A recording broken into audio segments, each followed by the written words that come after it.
Bonjour à toutes et bonjour à tous. Il y a des changements réglementaires qui n'apportent pas de bouleversement, mais que nous devons analyser tout de même et dont nous devons tenir compte pour maintenir les produits sur les marchés correspondants.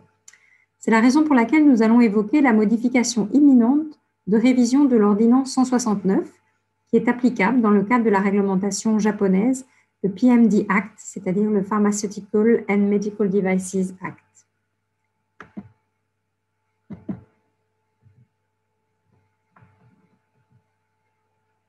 L'ordonnance 169 est le référentiel de système de management de la qualité qui est applicable au site de fabrication des dispositifs médicaux.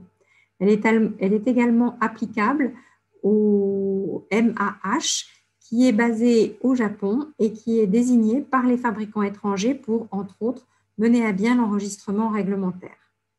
Ce texte concerne les DM et les dispositifs médicaux de diagnostic in vitro.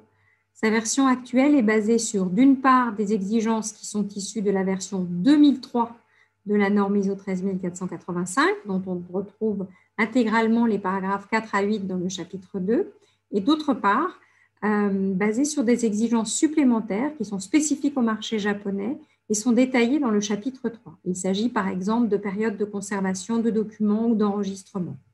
Les autres chapitres décrivent des exigences spécifiques à des types de dispositifs médicaux, comme les DM qui incorporent des dérivés d'origine biologique ou les réactifs de diagnostic in vitro qui sont radioactifs. Après une consultation publique en novembre 2020, l'ordonnance 169 va être publiée en mars 2021. Enfin, c'est la date annoncée par les autorités japonaises. Et lors de cette publication, cette ordonnance va prendre en compte les exigences de la norme ISO 13485 dans sa version 2016. Aucune nouvelle exigence concernant les autres chapitres n'est envisagée.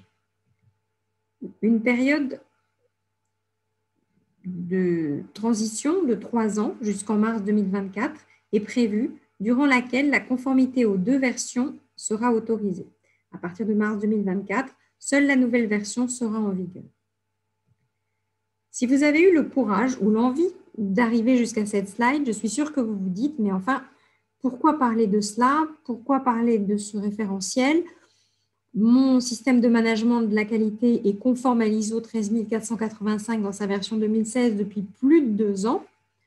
On pourrait finalement considérer effectivement qu'il s'agit d'un non-événement. Alors bien sûr, ça représente un intérêt en termes de veille et de gestion des données réglementaires. Il faudra bien vérifier de toute façon que le contenu publié, le contenu définitif, n'apporte pas de modifications surprises. Et s'il en apporte, il faudra les traiter et s'y conformer. Par ailleurs, pour ceux d'entre vous dont le système de management de la qualité est certifié ISO 13485 dans le cadre du MDSAP, cela veut dire que certains référentiels ou certains formulaires de ce programme vont être modifiés. Les auditing organizations, c'est-à-dire les tierces parties qui interviennent dans le cadre du programme, peuvent aussi considérer qu'il s'agit d'une demande d'extension du contrat de certification pouvant entraîner une modification du programme d'audit, notamment en termes de durée. Mais cela nous rappelle aussi que les réglementations sont finalement totalement fonctionnelles indépendamment des normes et de leur évolution.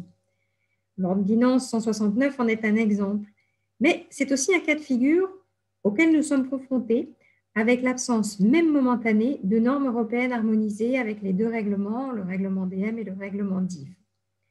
C'est notre défi pour quelques mois, peut-être plus que quelques mois. Et notre défi, c'est de démontrer la conformité aux exigences réglementaires sans l'appui de normes européennes harmonisées qui sont les outils qui permettent d'apporter la présomption de conformité. Ça donne un petit peu effectivement à réfléchir et je vous retrouve lors d'une prochaine fois. À bientôt.